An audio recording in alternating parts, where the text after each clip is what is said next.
మహాగణపతిం మనసా స్మరామి మహాగణపతిం మనసా స్మరామి. TR creations family అందరికీ నా హృదయపూర్వక ధన్యవాదాలు. సో అలాగే ఈ యొక్క వారం జూన్ నెలలోకి అడుగుపెట్టాం.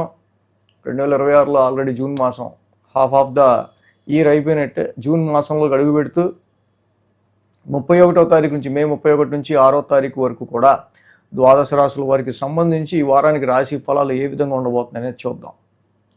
సో దీనిలో ముఖ్యంగా మనం చెప్పుకోదగింది అందరికీ తెలిసిందే, చాలా వీడియోస్లో చెప్పుకుంటూ వచ్చిందే, జూన్ 2వ తారీఖు నుంచి ఈ వారం నుంచే గురు భగవానుడి ఉచ్చస్థితి సంచారం కర్కాటక రాశిలో హంస మహాపురుష యోగం. సో దీని గురించి అన్ని రాశులకి సపరేట్ వీడియోస్ కూడా చేసాం. సో గురుడి కర్కాటక రాశి ఉచ్చస్థితిలోకి రావటం వన్ ఆఫ్ ద మేజర్ ట్రాన్సిట్గా మనం చెప్పుకోవాలి ఈ వారం. అలాగే బుధుడు కూడా మిథున రాశి తన స్వక్షేత్రంలోకి వృషభ రాశి నుంచి రావడం జరిగింది. సో మేజర్గా ఈ రెండు గ్రహాల యొక్క ట్రాన్సిట్ మనకి జరిగింది.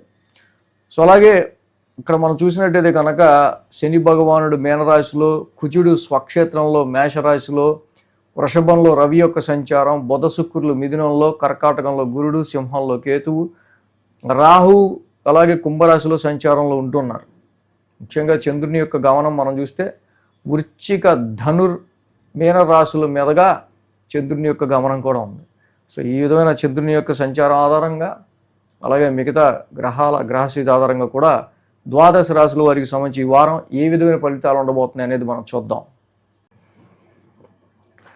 కుంభరాశి వారికి సంబంధించి కుంభరాశి వాళ్ళకి సంబంధించి చూస్తే కనుక ఈ రాశికి తృతీయంలో కుజుడు అలాగే పంచమంలో శుక్రుడు, రెండు గ్రహాల యొక్క అనుకూలత కుంభరాశి వారికి కనిపిస్తూ ఉంది మెయిన్గా.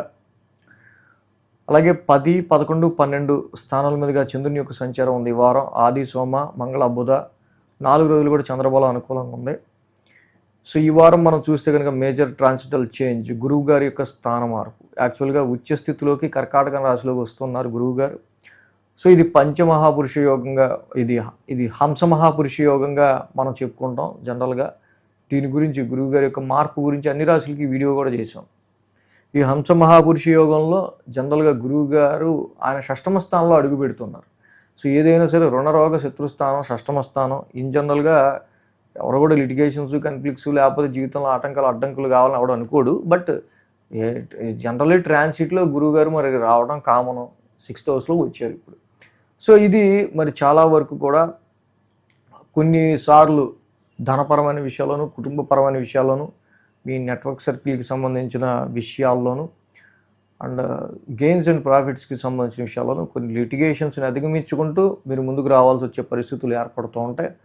బట్ గురుడు ఉచ్చస్థితిలో ఉండటం, పైగా షష్టమ స్థానంలో ఉండటం, ఇది చాలా వరకు కూడా ఆయన ఉచ్చస్థితి వల్ల మీకు చాలా వరకు ఆయన కన్ఫ్లిక్ట్స్ అంటే కోర్టు కేసెస్ కావచ్చు, కన్ఫ్లిక్టెడ్ మ్యాటర్స్ కావచ్చు, ఆరోగ్యపరమైన విషయాలకు చాలా విషయాల్లో మీకు ఆయన చాలా వరకు కూడా ఉచ్చస్థితి సంచారం వల్ల మీరు చక్కగా అన్నిటి నుంచి మీరు చాలా బాగా వాటిలన్నింటినీ ఎదుర్కొని బయటపడే ఆస్కారాలే ఉంటాయి.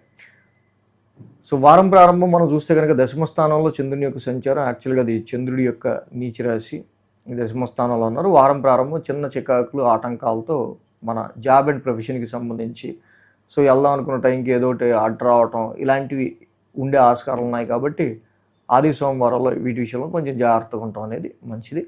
అలాగే అర్ధాష్టమ రవిదోషం కూడా ఏర్పడుతూ ఉంది. అర్ధాష్టమ రవిదోషం కూడా ఉంది కాబట్టి ఈ రాశి వాళ్ళకి ఒక పక్క జాబ్కి, ప్రొఫెషన్లోనూ జాబ్కి వెళ్దాం అనుకున్న టైంలో ఏదో అడ్డంకి రావటం, అది కాక ముఖ్యంగా ఏంటి డొమెస్టికల్గా గృహపరమైన విషయాలు ఇచ్చే కుటుంబ సభ్యుల ఆరోగ్యానికనో, ఇంటికి సంబంధించి గృహపరమైన విషయాలకి సంబంధించిన ఏర్పడుతున్న కొన్ని విషయాల వల్ల మానసిక ప్రశాంతత కొంచెం తక్కువగా ఉండటం, ఇలాంటి వారం ప్రారంభం మనకు కొంచెం కనిపిస్తూ ఉన్నాయి.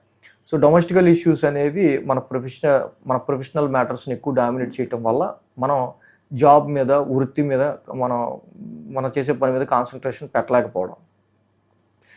అలాగే ఇక్కడ మనం చూస్తే కనుక ఈ రాశికి లాభస్థానంలో చంద్రుని యొక్క సంచారం మంగళ, బుధవారాల్లో. సో ఇక్కడ మనం చూసినట్టయితే కనుక మెయిన్గా ఈ రాశి వాళ్ళకి సంబంధించి చంద్రుడి లాభస్థాన సంచారం, గురుడు కూడా కొంచెం షష్టమ స్థానంలోకి వెళ్ళటం వల్ల కొన్ని సందర్భాల్లో రావాల్సిన ప్రాఫిట్స్ గురించో, మీకు రావాల్సిన గుర్తింపు గురించో, రికగ్నైజేషన్ గురించో మీరు కొంచెం జనాల యొక్క సపోర్ట్ లేకుండా ఉండటం, ఆ సపోర్ట్ లేకుండా ఉన్న పరిస్థితుల్లో మీరు దాన్ని పొందడానికి కొంచెం ప్రయత్నాలు చేయటం లాంటివి ఎక్కువగా మనకు కనిపిస్తూ ఉన్నాయి. కాబట్టి ఇలాగే ఈ రాశి వాళ్ళకి సంబంధించి గురువుగారి యొక్క సంచారం షష్టమ స్థానంలో మొదలవుతూ ఉంది. కాబట్టి కొంచెం సిచ్యువేషన్స్ని, ఎనిమీస్ని పెంచుకోకుండా, కొన్ని కన్ఫ్లిక్ట్స్ అనేవి రాకుండా, ఏ సమస్యనైనా సరే మీ వాక్చాతుర్యంతో, ఇంటెలిజెన్స్తో ఎదుర్కొనే విధంగా మీరు ప్లాన్ చేసుకుంటే చాలా మంచిది. అలాగే శుక్రుడు, బుధుడు కూడా ఇద్దరు కూడా మిత్ర స్వక్షేత్రాల్లో ఉన్నారు. పంచమ స్థానంలో ఈ 2 గ్రహాలు బాగానే ఉన్నాయి కాబట్టి, పైగా కుంభరాశికి మంచి ఫ్రెండ్లీ ప్లానెట్ శుక్రుడు. కాబట్టి ఇక్కడ ఎడ్యుకేషన్ పరంగా, సంతాన పరంగా, ఇన్వెస్ట్మెంట్స్ పరంగా తీసుకునే నిర్ణయాల్లో మళ్ళీ బుధ శుక్రుల యొక్క ఇది మీకు మంచి పాజిటివ్ రిజల్ట్స్నే ఇస్తుంది. వారాంతానికి మనం చూస్తే కనుక 1000 స్థానంలో చంద్రుని యొక్క సంచారం కనిపిస్తుంది. మరి ఆ రాశ్యాధిపతి శని, ఏలినాటి శని ఎండింగ్ ఫేజ్ నడుస్తూ ఉంది. కాబట్టి కుటుంబ పరంగా వచ్చే ఖర్చులు కావచ్చు, ఆరోగ్యరీత్యా వచ్చే ఖర్చులు కావచ్చు, సో ముఖ్యంగా ఎక్స్పెన్సెస్ విషయంలో కొంత మీకు ఆలోచనలు అనేవి ఎక్కువ ఉండే ఆస్కారాలు మనకి ఈ రాశి వాళ్ళకి కనిపిస్తూ ఉన్నాయి. అదే గురుడు కూడా ఇప్పుడు 6th హౌస్లోకి షష్టమ స్థానంలోకి వచ్చారు కాబట్టి కొత్త సర్వీసు, న్యూ సర్వీసెస్ని మీరు స్టార్ట్ చేసే ఆస్కారాలు, దాని గురించి ఆలోచనలు ఎక్కువ. అక్కడి నుంచి ఈ వారం నుంచి కూడా కొంచెం ఎక్కువ టైం ఎక్కువగా మీరు కేటాయించాల్సి వచ్చే పరిస్థితులు కూడా మనకి కనిపిస్తూ ఉన్నాయి.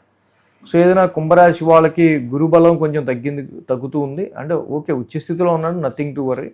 బట్ దేవానాంచ ఋషినాంచ, గురు నవగ్రహ శాంతి మంత్రం చదువుకోవటం, దత్తాత్రేయుడి ఆరాధన చేసుకోవటం చాలా మంచిది.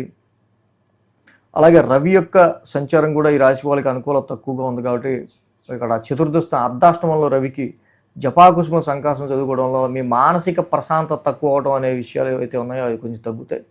ఏలినాటి శనికి ప్రతి శనివారం శనికి తైలాభిషేకం చేసుకుంటూ వెళ్ళటం, వాక్స్థానంలోనే ఉన్నారు కాబట్టి ఆయన నీలాంజన సమావాసం చదువుకోవడం చాలా మంచిది. ఈ వీడియో కనుక మీకు నచ్చినట్లయితే లైక్ చేయండి, షేర్ చేయండి. మరిన్ని అప్డేట్స్ కోసం సబ్స్క్రైబ్ చేయడం మాత్రం మర్చిపోకండి.